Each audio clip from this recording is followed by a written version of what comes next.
All right, so today we're going to be getting into the allegations against Diddy.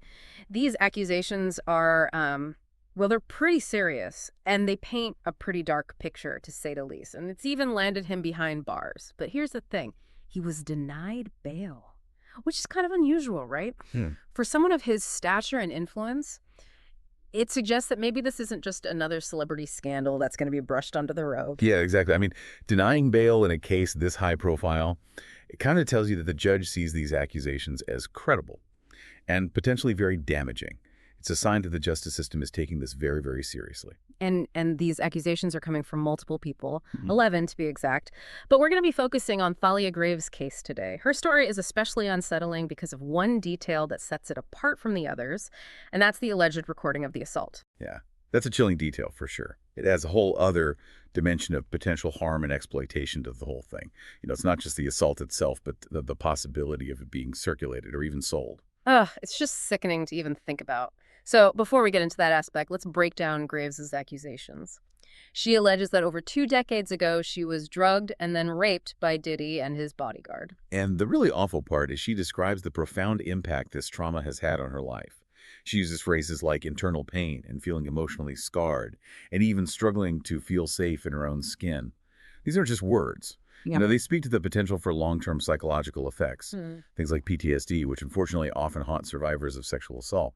And PTSD, for those who might not know, is a serious mental health condition that's usually triggered by a terrifying event. And it can manifest in so many ways, like flashbacks, nightmares, severe anxiety. It's almost like your mind and body are stuck reliving the trauma over and over again. Exactly. And it often takes years for survivors to process that trauma, and Yeah. even longer to feel ready to seek help. Graves' own words really highlight just how deeply this experience has affected her life. Absolutely. And her case, with this added layer of the alleged recording, it raises even more questions for me. Like, what does this mean for Diddy's legal strategy moving forward? What kind of precedent does this set? Those are great questions.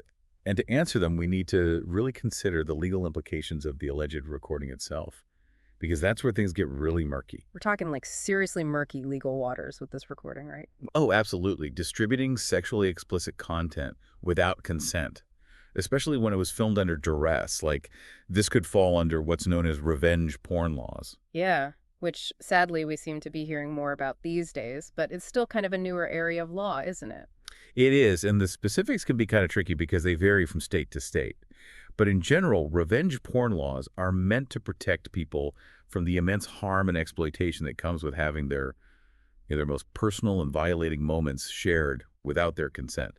And in this case, if the allegations are true, it adds another layer of potential criminal liability for Diddy. And potentially complicates his defense strategy as well, right? Yeah, exactly. His legal team will almost certainly try to undermine the validity of the recording.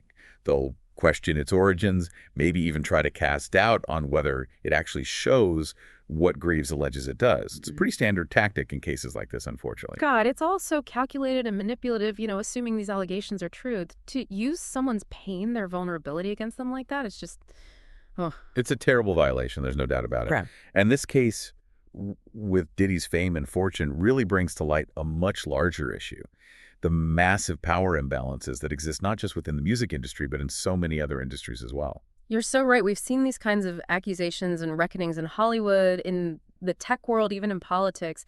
It feels like a sort of societal shift is happening, though, wouldn't you say? I definitely agree. There's a growing awareness of just how pervasive sexual misconduct really is, Mm. especially within these industries that have such deeply entrenched power structures. And even more importantly, there's a growing unwillingness to just tolerate it anymore.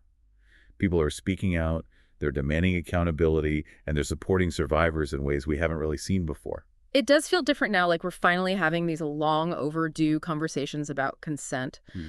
about abuse of power and the importance of believing survivors.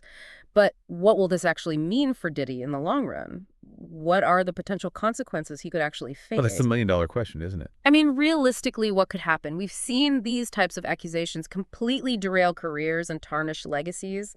Oh, absolutely. And the court of public opinion can be just as impactful as any legal proceedings, especially these days with social media. Sponsorships can disappear, projects get shelved, reputations are sometimes irreparably damaged. And that's before we even consider the potential legal ramifications if he's found guilty. Which I imagine could be pretty substantial given the nature of these accusations. Oh, definitely. We're talking potential prison time, hefty fines. Yeah. And probably a whole other world of legal battles that could drag on for years. God, it makes you think about the ripple effect, too. Not just on Diddy himself, but on his family, his entire business empire, all the artists and collaborators he's worked with over the years. It's a very stark reminder that actions have consequences, and those consequences can often extend far beyond just the individual. This case, regardless of the final verdict, has already sparked a huge conversation about power, about accountability, and the desperate need for change within the music industry as a whole. Yeah, a conversation that frankly is way overdue. Absolutely. For far too long, these kinds of allegations were just swept under the rug, Hmm. dismissed or silenced entirely. Hmm.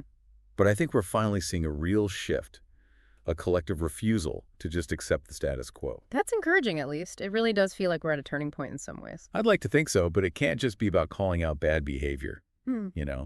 It's about creating a culture where everyone feels safe, respected, and empowered to speak their truth. That's the dream, right? That's the goal. And hopefully cases like this, as difficult as they are to even process, can at least serve as a catalyst for some real lasting change. So where do we go from here? Well, we wait for the legal process to play out, of course, but more importantly, we keep these conversations going. We listen to survivors. We hold those in power accountable for their actions. And we never stop pushing for a world where stories like Thalia Graves are met not with silence, but with support, with justice, with a collective commitment to creating a better future for absolutely everyone.